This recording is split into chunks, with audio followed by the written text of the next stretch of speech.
신약성경 35쪽 전후에 있는 마태복음 21장 1절에서 11절까지의 말씀입니다. 마태복음 21장 1절부터 우리 한 절 한 절씩 교독하시고 마지막 11절은 합독하시겠습니다. 그들이 예루살렘에 가까이 가서 감람산 벳박에 이르렀을 때 예수께서 두 제자를 보내시며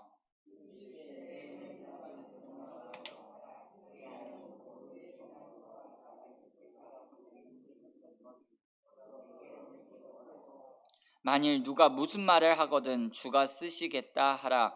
그리하면 즉시 보내리라 하시니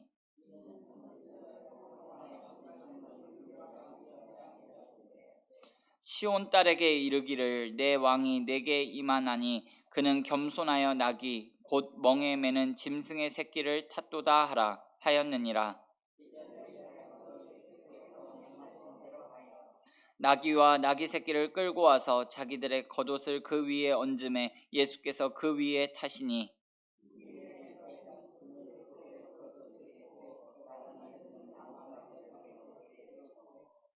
앞에서 가고 뒤에서 따르는 무리가 소리 높여 이르되 호산나 다윗의 자손이여 찬송하리로다. 주의 이름으로 오시는 이여 가장 높은 곳에서 호산나 하더라.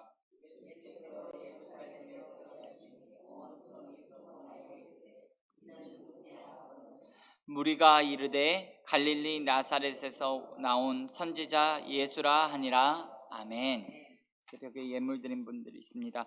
다윗 꼬미 1,000번째 드렸습니다. 모세, 여호수아, 갈렙 1,000번째 예물 드렸습니다. 잠시 기도하겠습니다.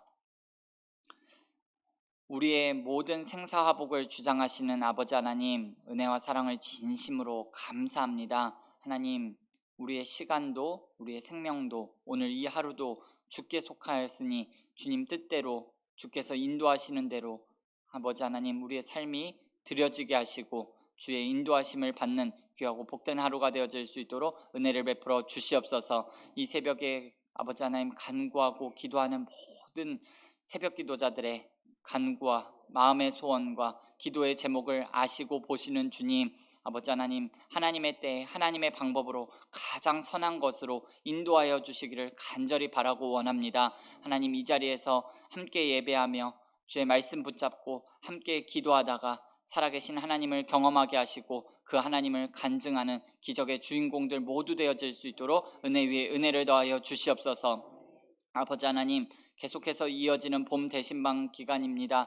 아버지 하나님, 봄 대신방 가운데 하나님 은혜 위에 은혜를 더하여 주셔서 하나님 꼭 가정 가운데 필요한 말씀이 선포되게 도와주시고 아버지 하나님 하나도 땅에 떨어지지 않게 도와주시고 하나님 그 말씀 붙잡고 살아가다가 하나님 올 한 해 하나님께서 허락하신 모든 은혜를 받아 누리는 가정들 다 되어질 수 있도록 은혜 베풀어 주시옵소서. 아버지 하나님 이 시간 주 앞에 나오며 아버지 하나님 1,000번째 예물로 구분하여 주님 앞에 올려드립니다. 아버지 하나님 다윗 꼬미 기억하여 주셔서 아버지 하나님 많은 이들이 다윗 꼬미를 위하여 기도하고 있습니다. 아버지 하나님 이 다윗 꼬미가 기도의 열매, 축복의 열매라는 것을 많은 사람들이 보게 하시고 아버지 하나님 모든 엄마 뱃속에 있는 과정들이 순적함 가운데 잘 이루어지게 도와주시고 출산되어져서 아버지 하나님 마주하는 그 순간까지 주님께서 지켜주시고 보호하여 주시고 인도하여 주시옵소서. 아버지 하나님 또한 모세, 여호수아, 갈렙 아버지 하나님 이 마음에 담긴 아버지 하나님 하나님의 꿈이 아버지 하나님 하나님의 방법으로 이루어지게 도와주시고 마음에 담긴 소원 아버지 하나님 간구하는 제목들 하나님께서 이끌어 가시는 것을 아버지 하나님 기도하면서 아버지 하나님 볼 수 있도록 은혜를 베풀어 주시옵소서. 사랑의 아버지 하나님 계속해서 날씨가 오락가락합니다. 아버지 하나님 이러한 날씨 속에서 아버지 하나님 우리 새벽 기도자들의 건강을 지켜주시고 아버지 하나님 예배자들의 건강을 지켜주셔서 아버지 하나님 영혼 육이 아버지 하나님 강건하게 도와주시고 아버지 하나님을 찾고 구하는 일에 아버지 하나님 날씨 때문에 어려움 당하지 않도록 아버지 하나님 주께서 지켜주시고 붙잡아 주시옵소서. 아버지 하나님 오늘 예루살렘의 성에 들어가시는 예수님의 모습을 통하여서 아버지 하나님 주님께서 꼭 우리 가운데 들려주기를 원하셨던 그 말씀 한마디 한마디가 우리 가운데 새겨질 수 있도록 은혜를 베풀어 주시옵소서. 감사하며 예수님의 이름으로 기도드립니다. 아멘. 잠시 광고 말씀드리겠습니다. 오늘도 봄 대신방이 이어집니다. 오늘은 송덕미 집사님 가정에 봄 대신방이 진행될 터인데 여러분들 이 모든 일정을 위해서 함께 기도해 주시기를 예수님의 이름으로 부탁을 드리겠습니다. 오늘 읽으신 마태복음 21장을 중심으로 예루살렘 성으로 들어가시는 예수님, 이와 같은 제목으로 잠시 하나님의 말씀을 나누도록 하겠습니다. 마태복음 21장부터 27장까지는 이 땅에 오신 예수님께서 예루살렘 성에 들어가시고 그리고 십자가 지시는 사건이 기록되어 있습니다. 오늘 말씀은 예수님께서 예루살렘 성에 입성하시는 모습을 기록하고 있는데요. 예수님께서는 제자들을 한 마을로 보내시면서 가서 나귀 한 마리를 가져와라 라고 말씀하십니다. 그런데 나귀 주인이 나귀를 보내주겠다고 한 것은 아닌 것 같아요. 그냥 풀어오라 라고 말씀하십니다. 그러면 당연히 나귀 주인이 뭐라고 할까요? 당신들 왜 나귀를 가져가느냐 라고 하면 주가 쓰시겠다 라고 하라고 말씀하셨습니다. 여러분, 이것은 예수님께서 다른 사람의 재산을 마음대로 빼앗는 불법 행위를 하고 계시는 걸까요? 내가 지금 세상을 구원하기 위해 십자가를 지러 예루살렘의 성에 들어가니 나귀 한 마리 정도는 아무 말도 하지 말고 내놔라 라고 말씀하시는 걸까요? 그렇지 않죠. 여기서 주라는 말은 주인 또는 소유주를 가리키는 단어입니다. 주가 쓰시겠다라는 말씀은 그 나귀의 실소유주가 예수님이라는 거예요. 사실 나귀 한 마리뿐만이 아니라 세상 모든 것이 다 예수님의 것입니다. 마태복음 28장 18절 말씀을 보시면 하늘과 땅에 있는 모든 권세를 하나님께서 나에게 주셨다라고 예수님께서 말씀하셨습니다. 존재하는 모든 것들이 예수님의 소유라는 것이에요. 그렇기 때문에 주가 쓰시겠다라는 말은 예수님께서 자신을 창조자, 창조주, 소유주로서 이 세상의 모든 것을 뜻대로 주관하시는 분이라는 것을 이 땅 가운데 선포하고 계시는 말씀이라고 할 수 있습니다. 그렇기 때문에 오늘 우리는 우리가 가진 것들의 궁극적인 소유권이 누구에게 있는가를 여러분 분명히 하고 살아야 합니다. 세상에 내 것이라고 할 수 있다는 것은 하나도 없다는 것을 여러분 꼭 기억하셔야 합니다. 모든 것은 다 하나님의 것입니다. 하나님이 최종 소유권자입니다. 우리는 하나님의 것을 맡아 관리하는 청지기일 뿐입니다. 여러분 이걸 잊으시면 안 됩니다. 여러분 은행에다가 돈을 예금했다가 찾으러 갔는데 은행 직원이 돈 내주기가 아깝다고 안 내준다고 한번 상상해 보세요. 어이가 없는 일 아닙니까? 그런데 우리가 하나님 앞에서 이렇게 할 때가 적지 않다는 거예요. 이제 예수님께서 나귀를 타고 예루살렘 성에 입성하십니다.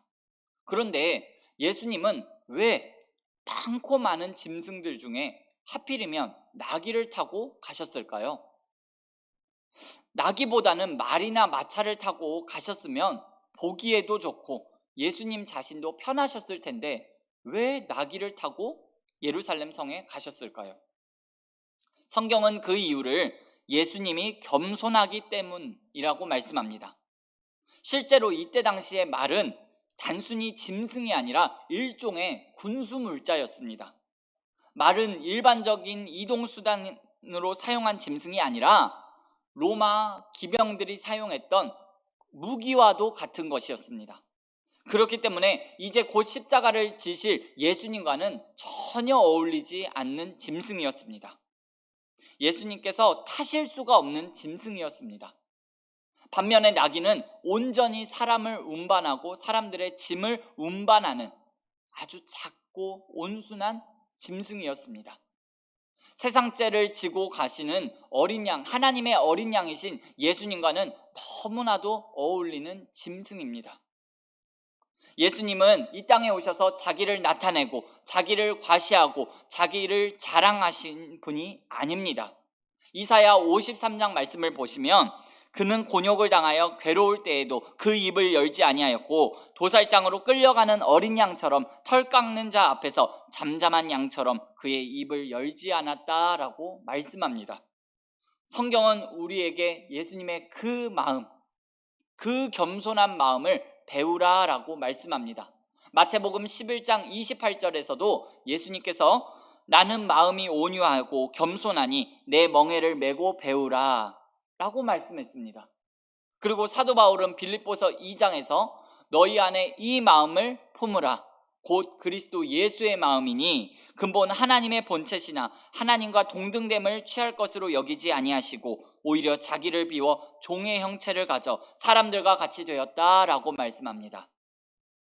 성경에서 우리에게 배우라라는 말이 거의 없는데 겸손을 배우라고 말씀하신 것을 보면 겸손이라는 것이 정말 필요하고 중요한 말씀인 것 같습니다. 예수님은 근본 하나님의 본체시나 하나님과 동등됨을 취할 것으로 여기지 아니하시고 오히려 자기를 비워 종의 형체를 가지셨다라는 말씀은요, 조금 전에 말씀드렸던 예수님의 소유권과 연결이 되어 있는 말씀입니다. 예수님은 온 세상에 있는 모든 것의 주인이십니다. 그러면서도 예수님께서는 나귀를 타는 겸손한 모습을 보이셨습니다. 여러분, 예수님의 이런 모습을 보면 오늘날 세상과는 너무나도 달라도 다르다라는 생각을 하게 됩니다. 세상 사람들은 돈이 좀 있다고 해서, 지식이 좀 있다고 해서, 권력이 조금 있다고 해서 얼마나 교만하고 드러내고 과시하고 잘난 척 하는지 모르겠습니다. 심지어 연약하고 힘없는 사람들을 갑질하고 굴림하고 혐오하고 무시하기까지 합니다. 그것은 정말 예수님께서 가신 길과는 전혀 다른 길입니다. 하나님 앞에서 큰 죄를 짓는 행위입니다. 우리는 정말 그렇게 살아서는 안 됩니다. 여러분, 잠언 16장 18절 말씀을 보시면 교만은 패망의 선봉이요 거만함은 넘어짐의 앞잡이니라 라고 말씀합니다. 그리고 야고보서 4장 6절 말씀을 보시면 하나님이 교만한 자를 물리치시고 겸손한 자에게 은혜를 주신다라고 했습니다. 교만하면 하나님의 대적이 됩니다. 하나님의 대적이 되고서는 살아남을 수가 없습니다. 겸손하신 주님 닮아서 오늘도 우리 가운데 이 겸손한 마음, 겸손한 예수님 닮은 모습이 있기를 예수님의 이름으로 축복합니다.